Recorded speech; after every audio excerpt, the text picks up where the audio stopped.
extends his lead further, on target for a 7th victory in the points classification. 3 riders from Middleton Scott at the back of the group. This is the Abbatiale, Notre-Dame de Ascension and Saint-Savin. And this one, Benedictine monastery that was founded around about the 9th century on the ruins of an old Roman palace. In 945, the Counts of Bigorre richly endowed the abbey by purchasing the land and giving them the opportunity with the Benedictine order to build the abbey in this position. It was declared part of the national estate during the French Revolution, and throughout the 1990s, they did a lot of refurbishment, and it now houses a museum of religious art. This is the Pic Midi d'Ossau, high in the Pyrenees. Pic Midi de Bigorre. The observatory we saw earlier on in the broadcast, right at the start. It's even overlooking the Tourmalet, well above, around 3,000 metres, just a touch under. Just 1,850 something. Correct. That's roughly what it stands at. It was good to see earlier on as well. There was somebody there dressed up as an astronaut. Today marking the 50th anniversary of the moon landing. This is the leading group. Calmajan at the back in the blue colours of Total Direct Energy. He's found his form. He, by his own admission, was really struggling in the first week. He's now been in a couple of important breakaways. Wellens with the King of the Mountains jersey. Nibali collecting the musette bag from the side of the road. If you have just joined us, let's now take a look back at the stage so far and show you what you might have missed out on.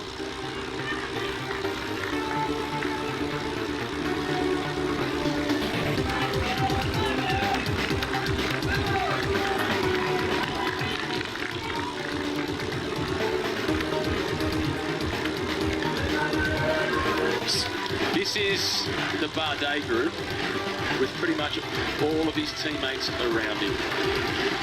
7 riders from AG2R Le Mondial in this group. The only one missing, Alexis Villimos, I didn't spot there. It's a sad sight to look at the size of this group with non-climbers in here and lots of them. Missing a lot of sprinters. This is Romain Sicard at the front of the race for Total Direct Energy. Trying to get himself onto the foot of the Tourmalet first as they ride up the valley road. Vincenzo Nibali, he just continues to tap out the rhythm. So don't worry about attacking up the road. Let's try and work together, see if we can possibly open this gap. If the peloton take their foot off the gas through the feed zone, we might be able to take a few more seconds. And for Romain Sicard of Total Direct Energy, this is as close as he'll get to his home region. He's from the Basque country on the French side of the border. Well, looking to impress the family and the fans and not taking their foot off the gas whatsoever is Team Movistar. Peter Sagan in the break, mopping up the points from that main peloton of the intermediate sprint. There's Sicard in the distance, opening up a small advantage. The rest of the group seem to be letting Vincenzo Nibali, or putting the pressure on Vincenzo Nibali to do the bulk of the work in the pacemaking at the front of this group. And that time gap is coming down 39 seconds, 40. It's going up a little bit for Sicard, but that main part of that breakaway group are drifting back towards the peloton. 10 years ago, he was the big hope of French cycling.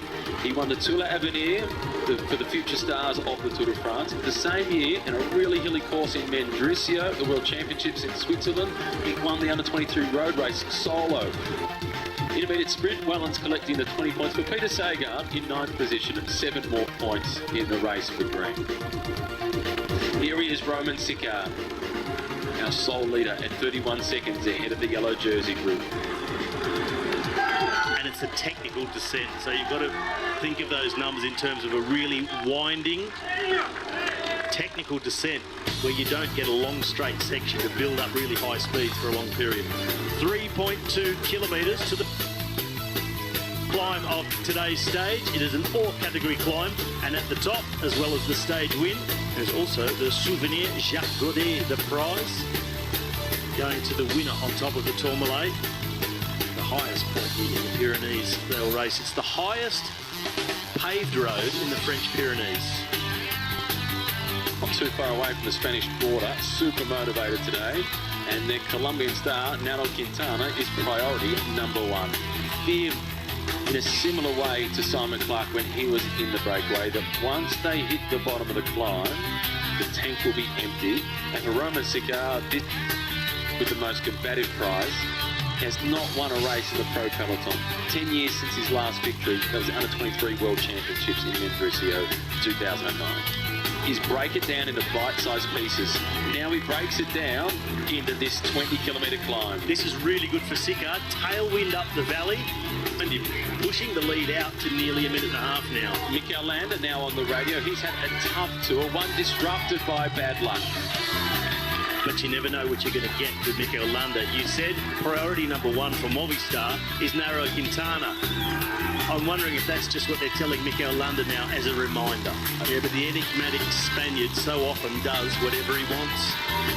And he's reported to be going to Bahrain Merida next year. Quintana reported to be going to Arkea Samsung. And Movistar are on the hunt for Enric Mas, who wears the white jersey today at the Koenig Quickstep. His interview this morning, he said, we're going to give everything for Julien. We are starting to believe he can get to Paris in yellow. Underneath the 20-kilometre marker, the climb of the Tourmalet is about to start.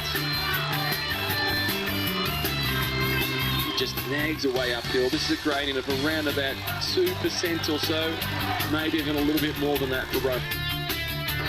The real climb for the Frenchman is about to start. Here come the chasers. Gisbert at the front, followed then by Calmejean. When you're not here throughout the Tour de France, it really is a very peaceful, calming region.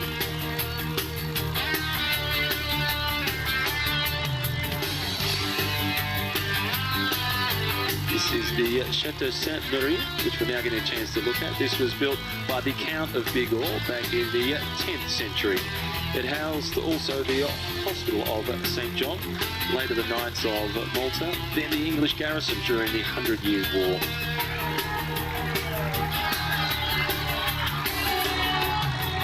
There are the numbers, 19 kilometres.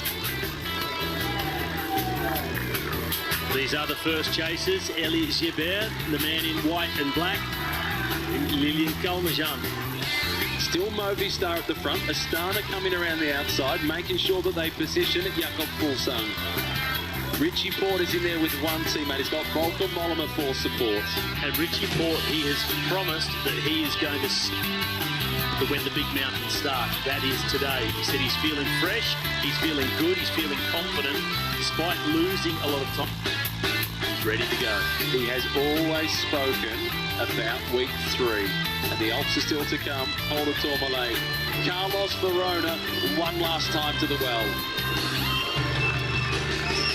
Peter Sagan and the men around him, they've decided that is enough. We're going to get to the finish okay. With him, Ilnur Zakarin, the man who was in the breakaway. Also, Vincenzo Nibali, Tis Benoit, he will play no further role. And Kamna, who was in that earlier breakaway. So once they realise they're caught, save the energy and look for the next opportunity to try and win a stage. Elie Gilbert at the front for Arkea Samsic. It's still Movistar. Ineos, still with 20 riders in that group. They've still got 4 there. It looks like Jonathan Castroviejo has returned. And Mikael Kwiatkowski. 3 riders in there for Jumbo-Visma. Supporting Stephen Kruijswijk, George Bennett and Laurens de Plus. This is now Gilbert going away from Lilian Calmejean and going in search of Roman Sicar. Calmejean had been sitting behind him the whole time. Shows the strength of Gisbert. At least for Elie Gilbert, he had that tailwind up the valley, so it didn't make a lot of difference to him. He's chasing that one man in front. Now he goes in search of Sicar. The peloton, they are around 45 seconds behind him. The 24-year-old riding the tour for the team. Or have they? No, they haven't. Not just yet. They should be. Because this is the man he is chasing. This is Roman Sicar. One last big on crack.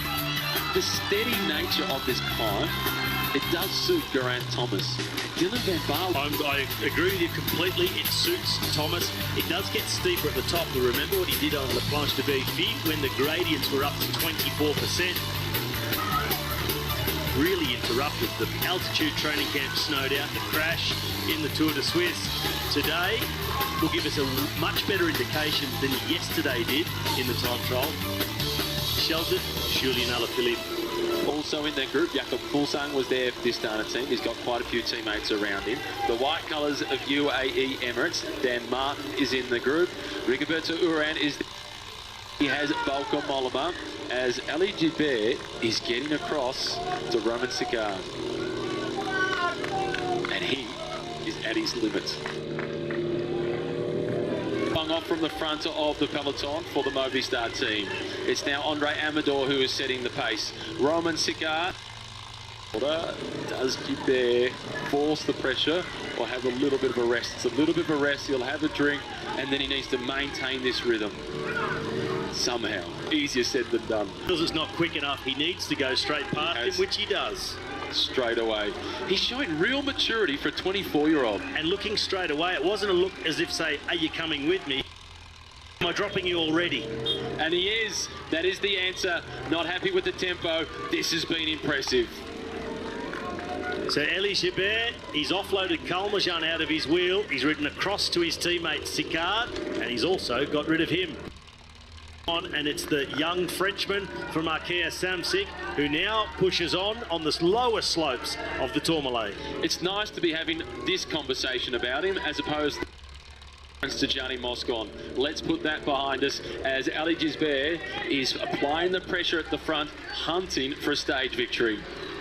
More riders out the back now. Lutsenko and Luis Leon Sanchez from Astana going out the back of the bunch. Their job is done for today. They've supported Jakob Fuglsang. This is Kalmajan. He's been swallowed up and spat out. Wait, back to the peloton. Mitchelton Scott out of the saddle. That looked like one of the Yates brothers. It looked more like Adam's style than Simon's, but we didn't get a read of the number. And yeah, of course, being identical twins, it is somewhat difficult. And Alejandro Valverde, Nairo Quintana. In that group, Mikel Landa. So well represented at the front, the Movistar team. 10% gradient. This is Gilbert, the young French peloton. He's matching Andre Amador, pedal stroke for pedal stroke, but there's still more to come from Movistar. Marc Soler lining up behind, ready to do a turn of pace. Behind Alaphilippe is his teammate in white, and that is the best young rider, Enric Mas, the facial expression of Egan Bernal. Baring the teeth. Dan Martin gone once and returned. Now it's gone twice. I don't see him coming back again. In sweat to a very, very warm day out there as well. The Spaniards, they'll be loving it. Maybe the Welshmen less so. Yellow everywhere. But it's a man in white for Arkea Samsic. The smallest or the second smallest budget in the race, Arkea Samsic, behind Wanty Group Goubert. And their 24-year-old French climber, Ali Gilbert, is the man who was leading the charge up one of the most famous climbs in the history of the Tour. The 83rd time onto the Col de Tourmalet, first scaled in 1910 in this race.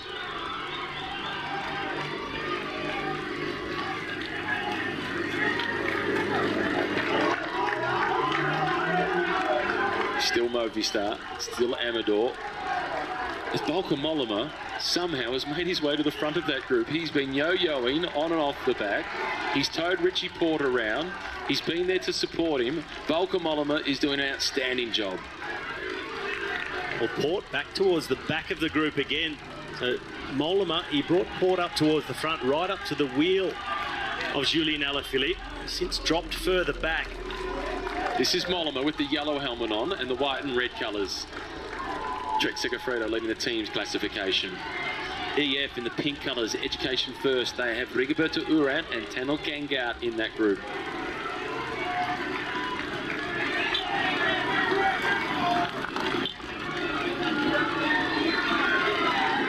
Really a game effort by Elie Gilbert.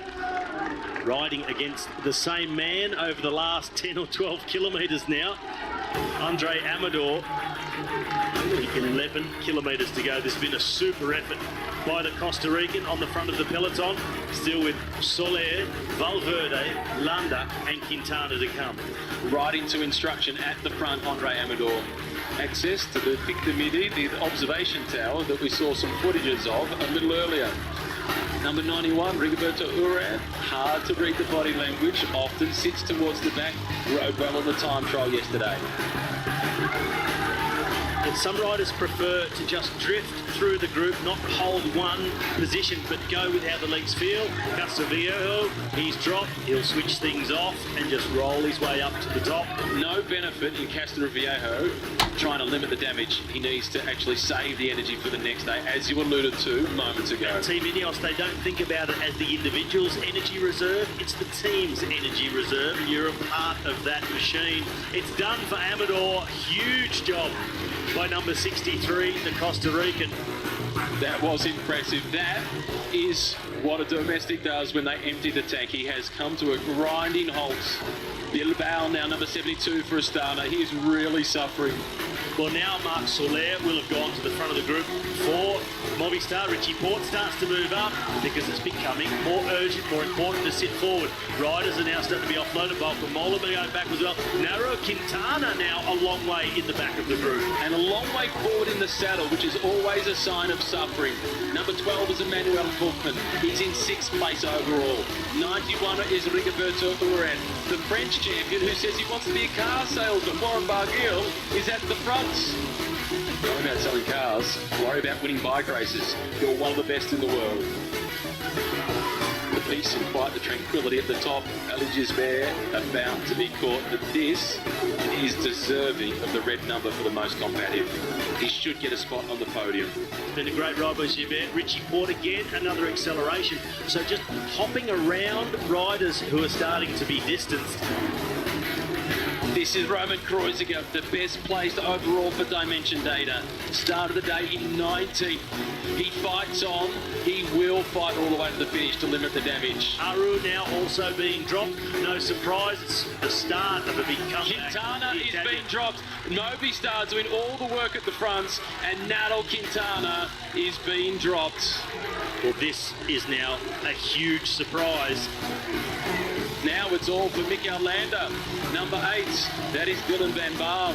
It's been extraordinary for the Dutchman to survive this long. He's a specialist for the classics such as the Tour of Flanders and Paris-Roubaix. Well, after Quintana, the next is Alejandro Valverde, but he is the man at the front of the group.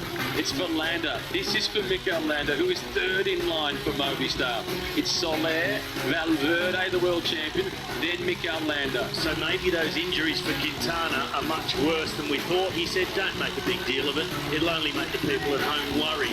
Well, they are obviously affecting him because he's going out the back and his team is continuing to drive it at the front.